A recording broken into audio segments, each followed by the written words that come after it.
All right, well, let's go ahead and get started. So first, I would like to thank everyone that is logged in this afternoon, I guess, in Central Standard Time and Eastern Time. If you're in the Pacific Coast, good morning to you. And so thank you for being here. I'm excited about today. If you don't know me, I'm Donnie Williams. I'm the Executive Director of the Supply Chain Management Research Center at the University of Arkansas. And I'm happy to partner with the World Trade Center of Arkansas at the University of Arkansas in our fourth and final webinar for the series that we're doing on navigating global supply chain management for small and medium-sized businesses. We've had three previous webinars focused on different aspects of what it's been like to manage global supply chain throughout the pandemic and what it may look like in the future. And today, I'm really excited about the discussion we're going to have today. We've got Dr. Adriana Hofer, who's going to lead our panelist discussion, primarily looking at what it looks like in operating in a global webinar as you're working in various countries around the world. And so, Adriana, I'm going to turn it over to you, but let me remind everyone, if you have any questions, feel free to put those in the chat bar. I'll be looking at those and happy to bring those up as they fit into the webinar. And of course, we will have a short question and answer session at the very end. And so, Adriana, thank you for being here today and leading this panel. Excited to hear and learn from you, and I'll let you introduce our panelists. Donnie, I'm the one who thanks you for being here today. I'm very excited for this discussion because today we are going to talk about one of the key opportunities that firms who are small or medium-sized have when it comes to expanding their customer base internationally. So if you are, as a firm, you are able to sell your products abroad, you experience so many benefits. Obviously, you are going to experience an increased sales and revenues, but a lot of the benefits that firms do not think about is that by selling more, you can experience a lot of benefits on the cost side as well. You are more likely to experience economies of scale, so you can lower your unit cost of production and gives you a stronger leverage to negotiate with suppliers. So by expanding your customer base internationally, you kind of experience the best of both worlds. You have more revenue, increased sales, but at the same time, lower unit costs. So that's why this area of exporting is one of the key opportunities for small firms. But unfortunately, to experience those benefits, it comes at a cost. According to a recent survey by the Small Business Administration, they found that the top challenges that small firms face, is number one, not knowing about the sport business, not knowing where to start, and not knowing what to do once those big international orders arrive. So I think that discussion today is going to be very, very beneficial for companies who are thinking about exporting or companies who are already navigating this environment. So let me start by introducing our wonderful panel, who is composed by very experienced executives who I would say they have an understanding and experience of managing virtually all of these different supply chain processes on a global scale. So our first panelist is Josue Munoz. He's the Vice President of Global Supply Chain Demand and Systems at Colgate-Palmolive. Cindy Nesbitt, who's the President of MCAR Vendor Sales, and Bill Wilson, who's the Global Supply Chain Director for the Coca-Cola Company. So Josue, could you talk a little bit about your background and your responsibilities in your role? First of all, thanks for having me here, and it's great to be here in this panel. As you see, I'm responsible for the global supply chain demand in Colgate-Palmolive that encompasses basically all our planning processes, all our logistics, all our order to invoice and customer engagement supply chain processes, our shared business services for the supply chain, and I've had almost 25-year experience in Colgate-Palmolive from the commercial side, general management, information technology, and lately in the supply chain. Wonderful. Bill? Thank you, Adriana. It's a pleasure to be here. Thank you for inviting me. and I am responsible for how our system works with Walmart around the world. And I've got 20 plus years with the Coca-Cola company and the system, and it's just a pleasure to be here. Thank you. Thank you. Cindy, I think you're muted, Cindy. Yeah, I was muted. So my name is Cindy Nesbitt. I'm with MCAR Vendor Sales, and I take small and medium-sized companies. Some of them may already have business with Walmart, Sam's, Tractor Supply. So some of them I just help manage once they get that business. Others I take in from the ground up. So I deal with everything from getting them set up to making sure they're prepared from a supply chain standpoint to be able to service Walmart in the expectations that are required by suppliers. So I kind of work all pieces of the business, and just I'm glad to be here today. Thank you so much for the opportunity. Thank you all. So just to make sure, Donnie, are you going to be monitoring the questions that come in the chat box, or should I do that? I will monitor the questions and let you know whenever they come in. So. Okay. Thank you. So Cindy, you mentioned something. You help them get ready. So I suppose that for many firms, I say, what do I need to do to know that I am ready to really delve into the new world of exporting? I think first of all, you have to look at the market that you're wanting to go into, and be prepared to explain how your product is either different than what's in the market today, and how you solve a problem for the customer, the end user, with your product, or otherwise it's just it's a price play. So you need to make sure that your pricing is reflective, and kind of lines up with what's in the market, but still giving the retailer that you're looking at going into, giving them the margins that they need. And then making sure that you're prepared from a supply chain standpoint to handle that business. I think that's where a lot of small and medium-sized suppliers, they get the opportunity to get into a big retailer, and then they can't ramp up fast enough and can't hold the inventory that they need, or get it quick enough to be able to supply that customer, and then that results in possibly losing that business and not getting another opportunity. So I think knowing your market and making sure you're prepared from a logistics and a supply chain standpoint to handle that business. So another question for the three of you. So if I know that my systems are in place and I have enough inventory, I'm ready to start expanding. How do I find good customers? What makes a good customer for me to really invest in working with, knowing that these customers could be located abroad? I guess that a good customer is someone that can provide you with a potential of growth, and again, that depends on the market, and so as Cindy said, understanding the market is key. Defining your go-to-market, how are you going to reach the consumers in that market, and that varies significantly country by country, and so you either go directly to retailers or you use a middleman. But most importantly, you need a good partner, and that partner has to provide you with the capabilities in each of the geographies you want to compete in to be successful. And finding that right partner is absolutely critical.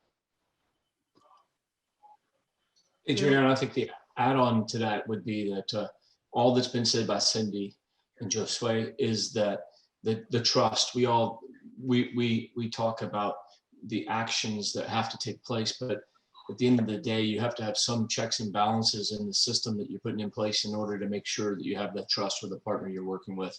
That's either through metrics, contracts, etc. So I'm sure Cindy and can talk a little bit more about that, especially with smaller firms. Yeah, I think you absolutely, make sure you have the right partner, because there's a lot of things that go into working with different retailers, down to things that can cost you money in the long run. So if you don't have the right partner, and that partner's not guiding you through the steps of, okay, this is what it's going to cost to play the game with this retailer and to be in this market, then you could shell out pricing to a retailer and then end up losing money. if you're not careful. So you have to make sure that you have the right partner that knows the business, that knows, what the cost is going to be for you to get into that market and can help you navigate through that.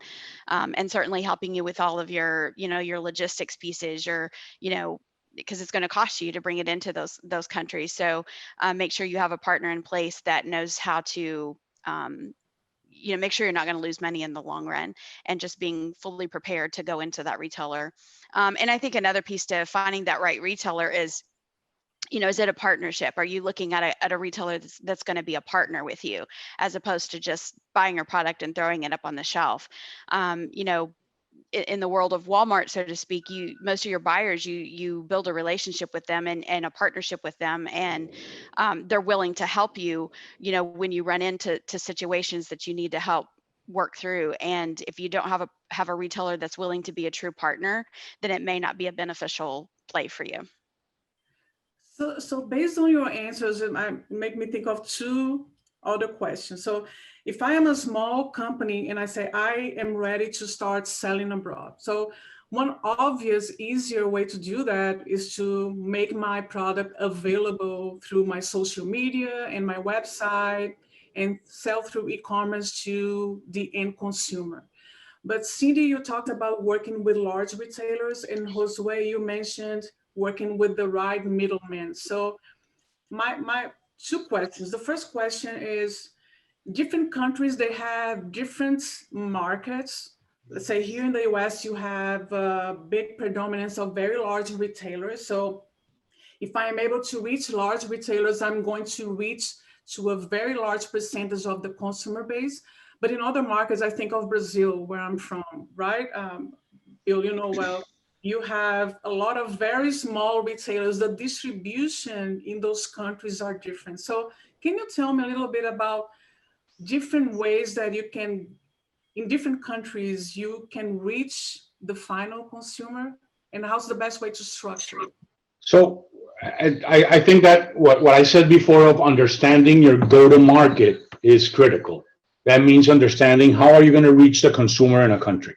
And you bring the example of Brazil into light, and not only Brazil, any country you go, the structure of retail is totally different. And so understanding that structure before you dive in is very important. And you can do that yourself, or again, you can find a partner, and a partner that understands that market. And so there's different ways of doing it. You can go through a single distributor that has enough knowledge, penetration, and distribution in the country to be able to reach those retailers that you're willing to sell to and you're able to sell to.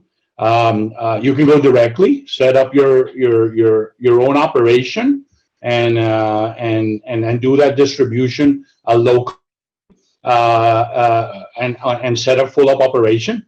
Or you can do e-commerce if your product can travel well.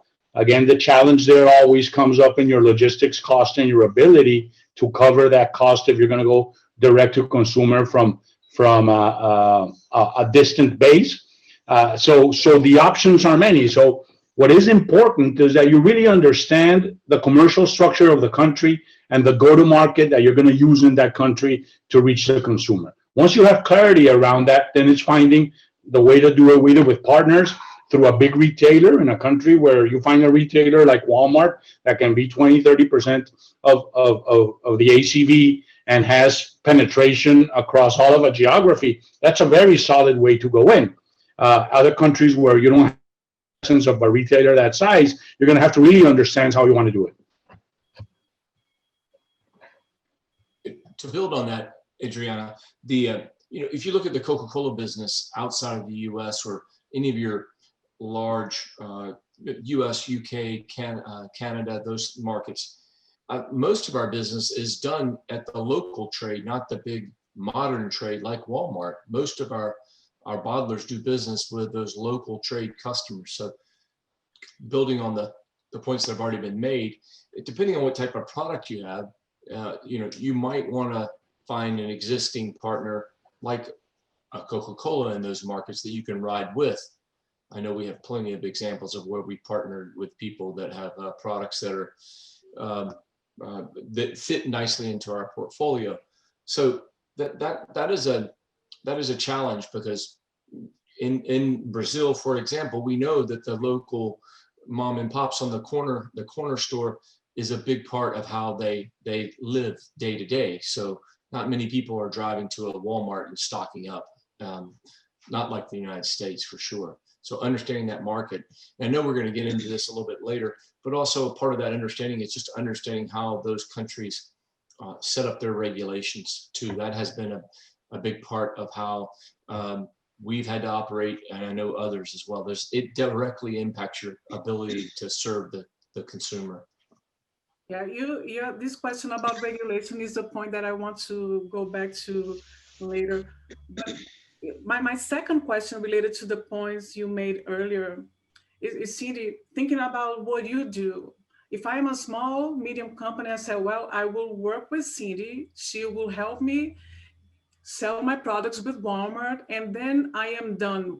Walmart will put my products all over the world. I don't even have to worry about learning about to export. Cindy will do everything for me.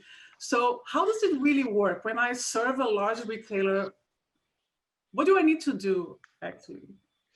Well, I tell a lot of people it's not always easy to get your product on the shelf at Walmart, but even if you do, it's even harder to keep it there, because you have to track your sales. You have to make sure that the system is ordering enough, and sometimes that means writing orders. So having someone that knows how to navigate the systems, whether it's Walmart or it's a small retailer, if they share that type of data, you're going to want somebody that can dig into that and will keep track for you on that, whether it's your own internal person or a partner. And I think, just making sure that you're meeting all the metrics, because any retailer out there is going to require you to meet certain metrics, whether it's a sales metric or a logistics supply chain metric.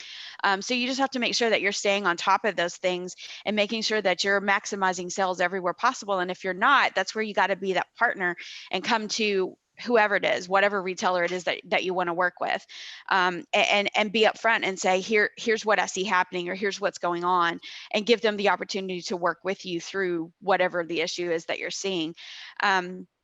And I to Bill's point, I don't think you should count out the smaller retailers. I mean, it's easy to say, yeah, I want to go into Walmart, but that's a big piece of business. And if you're not prepared to handle that type of business, and you don't stay on top of it, and you cost Walmart money in the long run, or you can't deliver what they're wanting to order, that can get you pulled out real quick, and you don't get another chance to go in there. So the small mom and pops, I mean, I have a lot of suppliers that we deal with some of the smaller retailers as well, and we do a great business with them.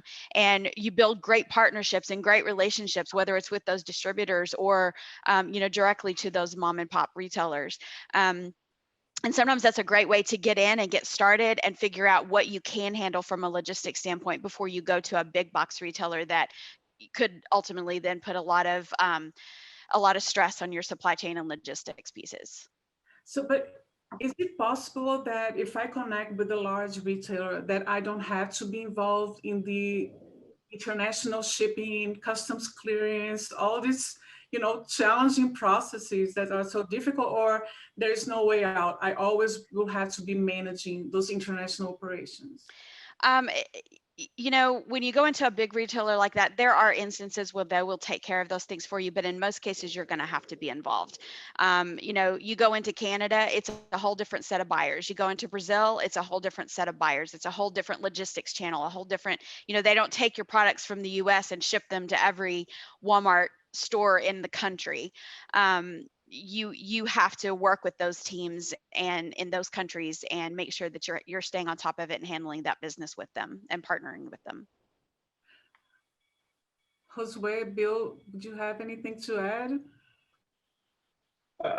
Look, I think that having connection with the geography in which you're competing is very important. And even though sometimes retailers offer that capability of selling in a single country and then distributing across markets, what Cindy says is very true. The buyers in each market are very different.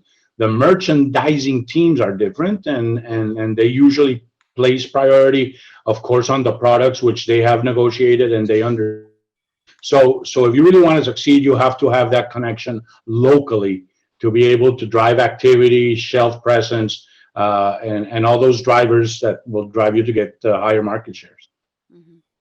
And my only add is more tactical. I've had the experience, like both of these folks have, of exporting product from the US to other parts of the world and then into the US. And there are so many steps that you would have to go through to do it on your own. It is nice to have a partner like Walmart, but it does cost money. You're not going to avoid that part of your ABC costing, your cost to serve. It's you either manage it or you have someone help you manage it. But it's not impossible. I mean, Walmart's putting freight on the water every day, multiple times a day. So if you had to get product somewhere, that is a path. And I know other retailers like Costco and others are doing the same. So sometimes it makes it easier for smaller to medium size or even large companies like Coca-Cola to move product with the retailer because it's already there. It smooths the supply, especially on the receiving end with customs. It makes it sometimes easier for you as a supplier to get your products in a country when you ride with the retailer. That's my addition to that. Yeah, and I think one more thing I would add is just looking at your product. You know, again, going back to knowing the market that you're wanting to go into. Just even here in the U.S., if you take a product and it's in a store, let's say here, one of the stores here in Northwest Arkansas in Walmart, because it's in store 1 doesn't mean that it's the right product for store 20. And it's the same that goes across the country, right? A product that does really well in the U.S. may not do well in Canada or Brazil or Mexico. So you need to make sure you're bringing in the right type of product for that country in order to be successful. Just on that, to build on that, I think that this is where just in the last couple of years, AI, machine learning, we've seen what Amazon's been able to do with consumer data and create predictive ordering, moving products where they want it. To build on your point, Sydney, Walmart's using this data, this very rich data, to help them understand what store 1 versus store 25 or 26 needs. And regionally, they built these fantastic tools. They know what they want to order. They have fantastic ordering systems that's backed up by consumer data. The trust that we as suppliers have now in the Walmart ordering system for our products is very high compared to where it was years ago. Yeah. I'm seeing that as a bonus as a supplier, because forecasting is such a critical part of our day-to-day in our demand planning. Absolutely. And actually, this what you mentioned is one big element of finding the right partner who can help you grow, as Josue said, right? Is providing you with good, valid data to help you shape your product and your business in a way to make you even more successful in that market, right? That has that ability to allow you to access to that intelligence, if you will. Yes. Yep. So all of you are used to working with different retailers in different countries. And some retailers are present, like Walmart, are present in different countries. Do they all have the same expectations? Do the expectations vary even within the same company? What are they looking for in terms of differences in different countries? I personally think that they are all looking for exactly the same. They want to be profitable, and so they expect that we provide products that are profitable and that we deliver what they ask for and when they ask for it. So it's very simple. That's it. It's on time, it's complete, and it's being profitable. You do those 3, you'll be fine. I think the differences that we see with the different retailers that we work with, to build on Josue's point, is that they're looking for the items that are going to be profitable. They're very focused on availability. So the language that you're interacting with these different retailers is totally different, and the amount of information, the detail of that information that they're willing to share is completely different. I think that's where we create roadblocks for success. Walmart, going back to Walmart, I think that they share a great deal of information that's very helpful for suppliers to execute at the local level. That doesn't mean we always get it right, but they share a lot of data to help us manage their shelf down to the store level, so item by store. We're not getting that same level of detail in other retailers in the US or even outside the US. So that's where some of our constraints come. I think when you click down below the big things that they want, profitability, in stock or availability, on-time shipments, once you start going into that, what level of granularity can you get to so you can really build a plan around what's going wrong and what's going right? And Walmart has those supplier collaboration boards in different countries. They have the main one, the International Supplier Collaboration Board, but also local boards that really help suppliers learn from each other, from best practices, right, Bill? So that's as you were mentioning, is a great way to really support their suppliers as well in this collaboration process. Yeah. Yep. And again, the capabilities of retailers around the world are totally different. Negotiation styles are totally different. Their willingness to collaborate and partner is totally different. So you find the ones that are willing to share information, work together, drive category growth, all the nice things we like to see. And there's others that are not there. There's one of the ones that have all the information and want to share it, and there's others that just can't do it. They don't have the capabilities internally to be able to share that granularity information that allows you to really pinpoint your opportunities. Agreed. I think timing is another another way that I see differences with, between the big box retailers and some of the smaller ones. So, with Walmart, you have to adhere, or even Tractor Supply, you'd have to adhere to modular. So you might be presenting an item now that if they decided to take it, might not go actually on the shelf for another year, depending on when that next mod time frame is. And small retailers, I've always found that maybe their timelines aren't as long. So it might only take you, 5 or 6 months from the time that you present to the time that you can get it on the shelf. So that's kind of a little bit of a difference I see with the difference in retailers in different countries as well. And to Bill's point, if you look at what you can get out of the Walmart system today to be able to help Walmart make sure that your product is on the shelf and selling, in the US, you get a lot of data. You go look at what you can get out of Retail Link for Canada, it's very different. A lot less data there for you to be able to look at. So again, you have to be able to use, I think across all your business, all your retailers, different retailers that you're in, kind of looking at all that together and being able to make your story, because sometimes you don't always have all the access you want to the retailers, as the others have already said. So you mentioned a couple of important points related to the companies, the customers' capabilities, how well they collect the granularity of the data that they collect, their culture of willingness to share and collaborate with you. So you have that organizational and possibly an individual culture piece interfering with that business, with that international exporter, right? For that small company who's selling to them. Do you think that the culture is an important piece that small companies should be prepared and educated to better interact with foreign counterparts, or is something that, no, it's down to business, it's paperwork, we don't need to be prepared to interact with these different individuals? What do you think? I would say you need to be prepared to interact with them. I mean, that's why they have buying teams in different countries. There's differences to that countries. There's the cultural differences. There's everything's might be different about the customer that they're trying to serve. So therefore, if you don't make connections with the buying teams or the logistics teams in those countries, you can really miss some pieces that could cost you money in the long run. And hence again, I go back to the partner. You have to have somebody that understands the local nuances and helps you navigate. And so that is important, because it's not only the market, the consumer, and the consumer behavior, but also the commercial structure and the culture. Yep.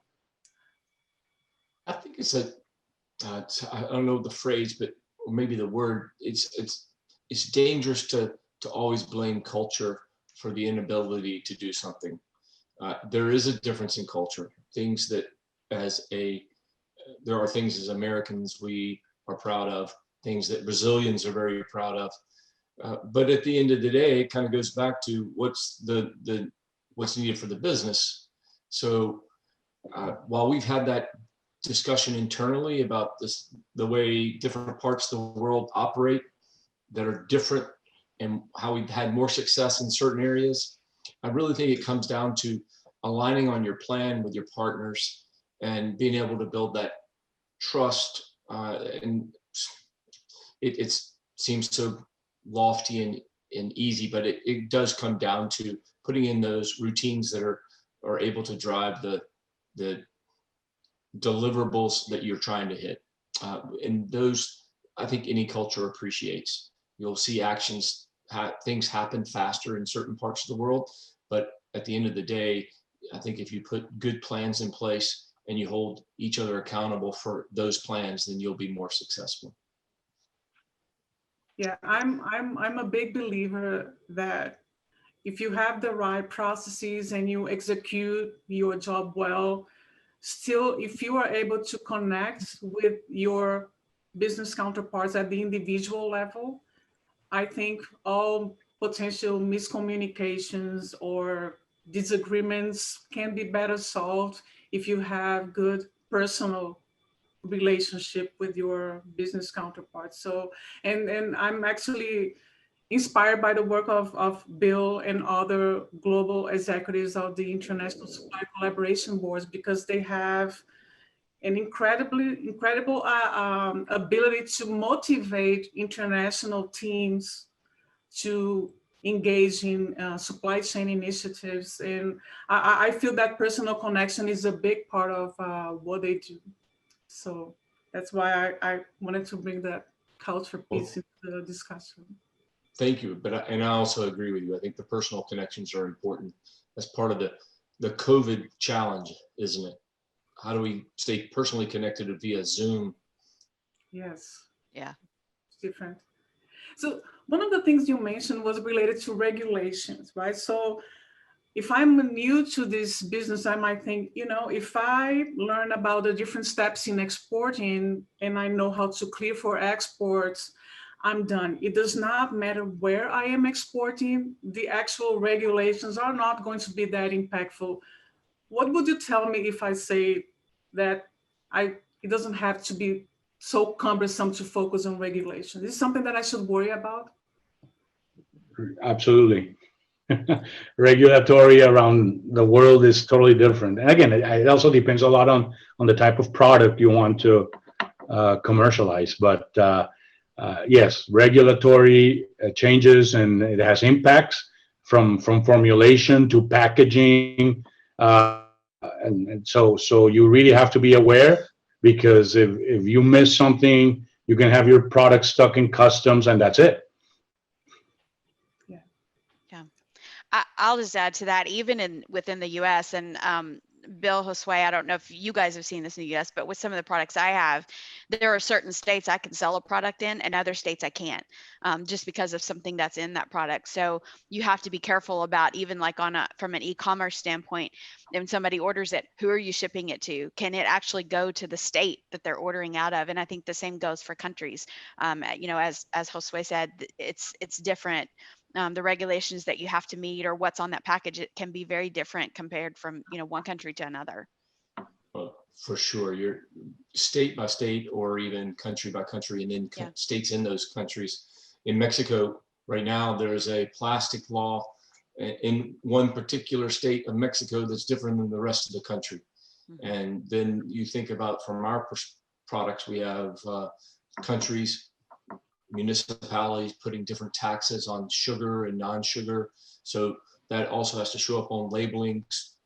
Then you think about just labeling in Canada versus the US, you have to have French on your packaging as well. So regulations goes deeper than just getting it through customs. It goes down to the package. And then also for our packages, the reverse logistics of those packages. So yes. And it's amazing. If you look at, if I want to import coffee in the US, depending on the different types of beans, different on the type of packaging size, the tariff is going to be different. Yep. So, and so it would change your whole planning of production, or the product that you're going to make, how you're going to ship it to a different country, whether you are going to, let's say if I'm shipping coffee, whether I'm going to ship the raw grains, the raw beans and roast them there, or should I roast them in the US? And all these little regulations, they change on a flip of a switch. So, right, that can have strong implications for the entire planning of the product design, production, etc. So you have to watch regulations and all different types of regulations, as you mentioned. And Bill, yesterday we were talking about how things are changing with COVID, and you mentioned sustainability, right? So this trend towards embracing sustainability practices, what are the changes that you have experienced related to sustainability at Coca-Cola? Well, there's quite a few. I think you would think that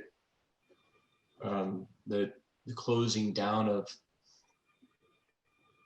countries, markets would make people less worried about sustainability, but I don't think it has changed that much. I think, in fact, I think it's increased. So the changes that we have seen have been around not only, I mentioned packaging, that's been a big part of it, still remain a very important part of how we operate around the world. But also when you start looking at the supply chain, the constraints on those raw materials getting finished, getting those raw materials in to make the finished goods has put constraints on the distribution logistics channels. So part of that is in our thinking.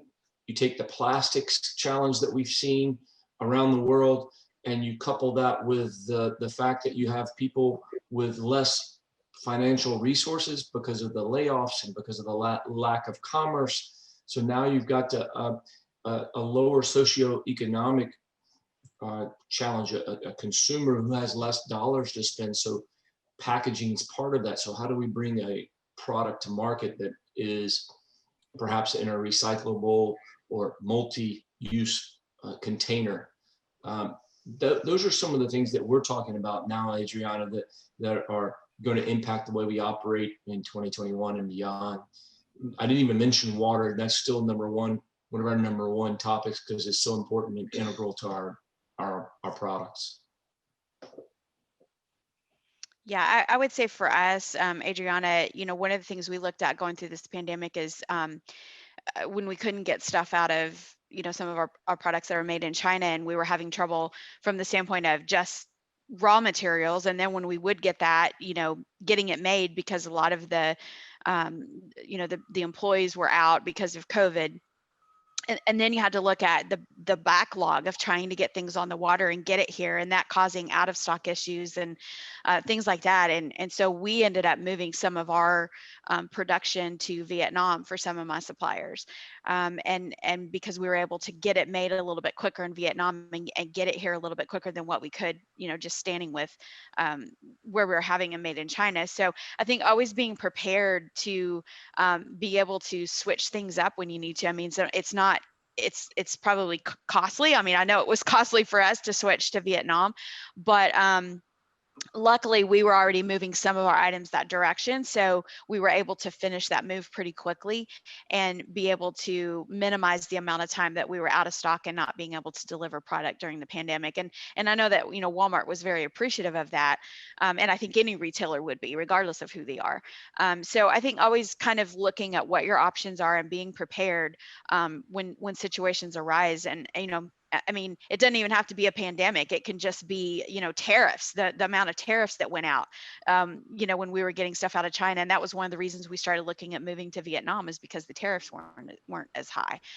So, I think you just have to look at those options and be prepared sometimes to turn on a dime and change things whenever you run into situations like this. So you think that even for a small company, I think of a former student of mine who was a ballet dancer, and she would import.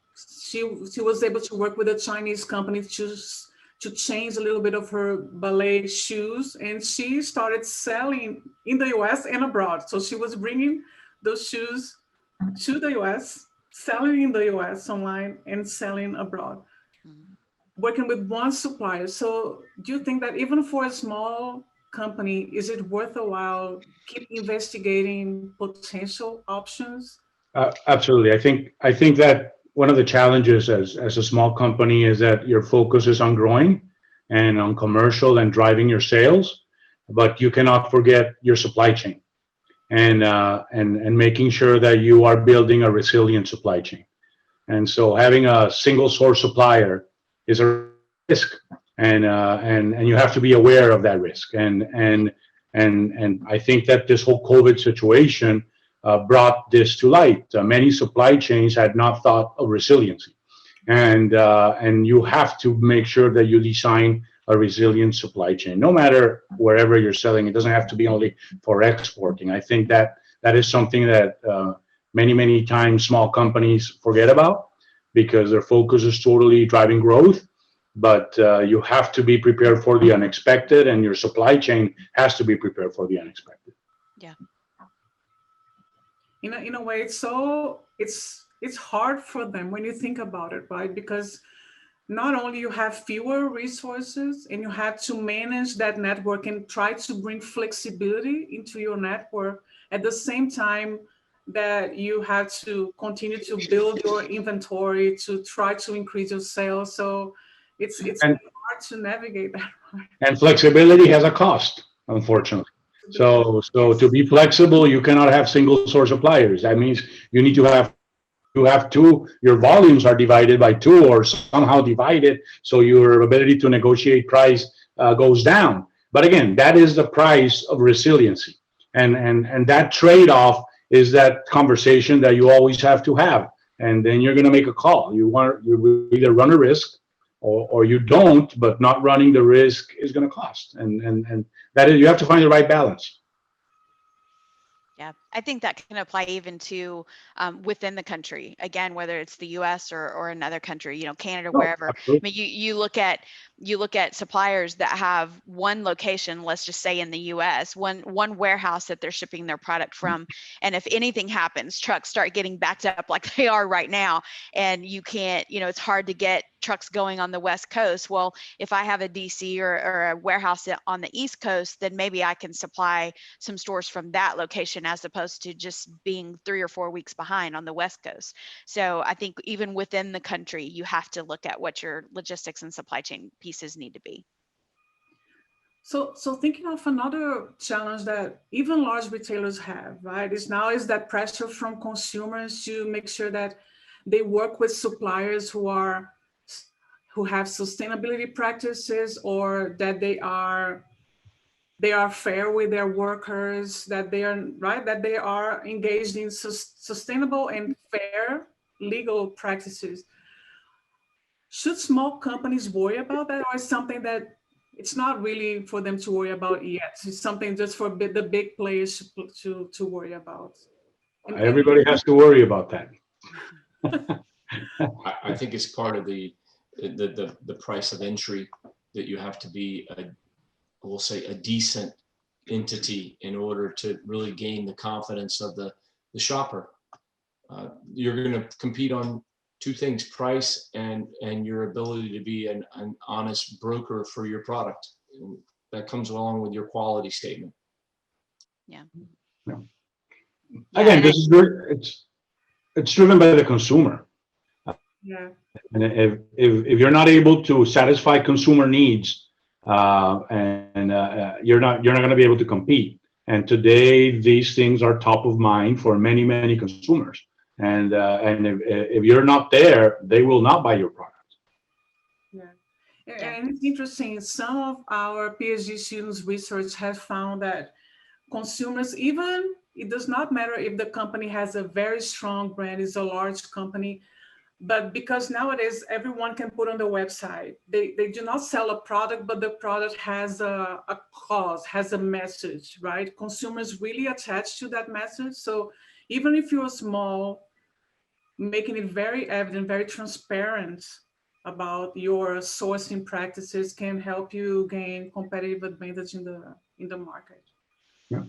Yeah, and I can tell you in big box retailers, you have to make sure that you're using a manufacturing facility that meets all the requirements, because with Walmart, you have to have those manufacturing facilities audited. It's a requirement. So you have to make sure that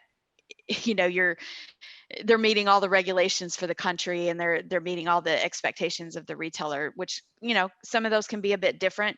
So I think you just have to make sure you're using a facility that's already gone through some of those audits and gone through some of those approvals within the countries and stuff like that, to make sure that you're meeting all the recommendations. Yeah. And Adriana, you heard that is becoming more and more important, transparency. Yeah. And consumers are transparency of materials, transparency of origin, transparency of values of the organization, and so those are things that you have to make sure you deliver if you want to sell. And talking about the power of did I interrupt you, Sandy? Were you going to say something? No. So going back to as you were mentioning, the power of the consumer, how more engaged they are, and in terms of flexibility, right? Is there a way that you believe that companies should,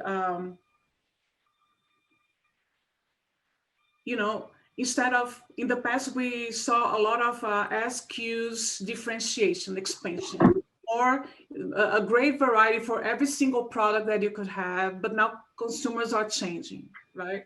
So is the flexibility today after COVID, as a small company, trying to expand my product portfolio even more, or should I be more focused? What do you observe based on your own consumer base? I think the jury's out. I think that again, this pandemic has taught us many lessons, and one of them is probably the value of simplification. The simpler the portfolio, your capability to react to the volatility that was created during the pandemic was significantly higher.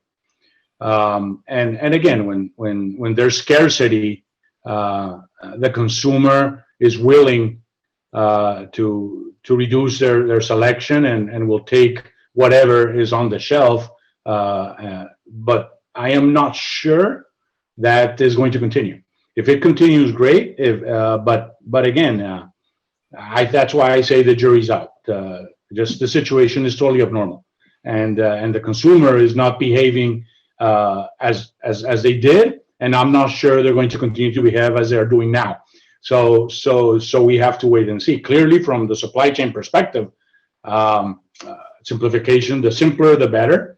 But I don't think that's where we're going to end. It's the market is evolving too fast, and the consumer, I think, will go back to old behaviors, and you're going to have to be able to customize and tailor for consumer, for retailers, to be able to drive better value. I think that simplification is a good way of looking at it from a supply chain perspective. Also, I think that it has to do with, well, I'll say this: our company's been very vocal about killing our zombie brands around the world because they suck up resources. And while it's, you've got this cross section of brick and mortar and e-commerce, and you would think from a retail perspective that you have a chance to have all those long tail brands, that long tail of all those SKUs that don't necessarily need a shelf position in a brick and mortar store, but they can sell them online. But they also suck up line time and changeover time to go and create these and then store them, and all this cost that we've already talked about. So the consumer in the beverage world is going to continue to seek out things that are going to be good for them or that they enjoy. So you're going to see companies like the Coca-Cola company continue to look for ways to innovate, but we're going to be, I think, faster to kill those brands that are taking up all these resources beyond just marketing, or to include production and warehousing and so forth. Yeah. So to be clear, Diet Coke will not get off market. No, Diet Coke won't, but as you've heard already, Tab is gone, so sorry. Just checking. It's going the way of the I would run McRib, to probably. Walmart to stock my Diet Coke stockpile at home. Steve, what do you think about this product diversification, simplification? I agree with the others that have spoke. I mean, all of the lines that I work with currently, we are looking at,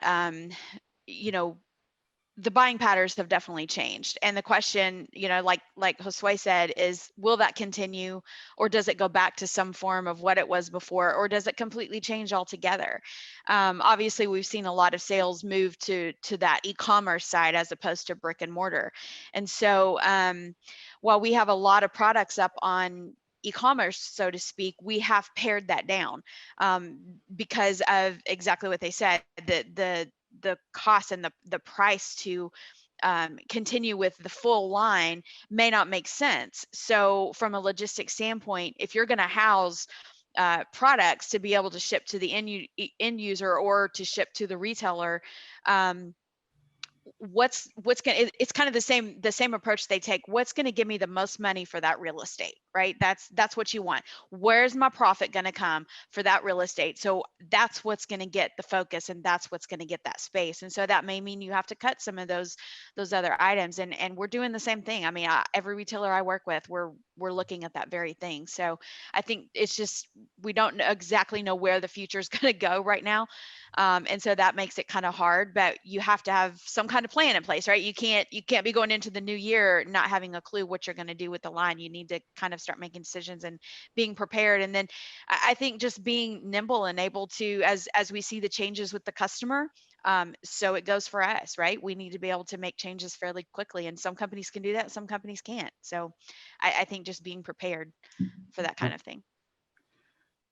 We have just 7 minutes left. Are there any questions in the audience?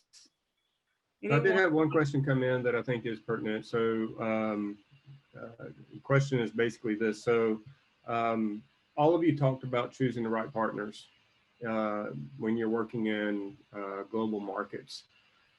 I guess the question there is, how do you actually select and find those right partners? Because there's so many different markets. So what are some of the steps a small and medium-sized company could use to identify the right type of partners to work with? I think it starts with once you understand what you want to achieve in that specific market.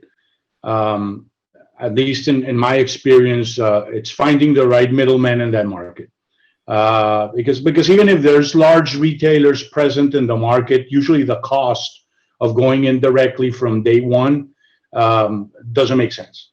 And so finding the right middleman you can partner with who already has relations built with those retailers or wholesalers or distributors in the market that you can partner with is step number one. And usually if you find somebody that works with a Coca-Cola or many of the other big FMCG companies or companies that sell the same type of products that you want to commercialize, that's a good sense that those are people you could probably trust. Companies that have been there many years and are working with this type of middlemen, usually that's a first thing to look at. The due diligence has to be very solid, and you have to know who they are, who owns them. Make sure that they comply with the law, and you have to be very careful. If you're a U.S.-based company, the Foreign Corruption Practice Act is something that you have to carry top of mind every single day.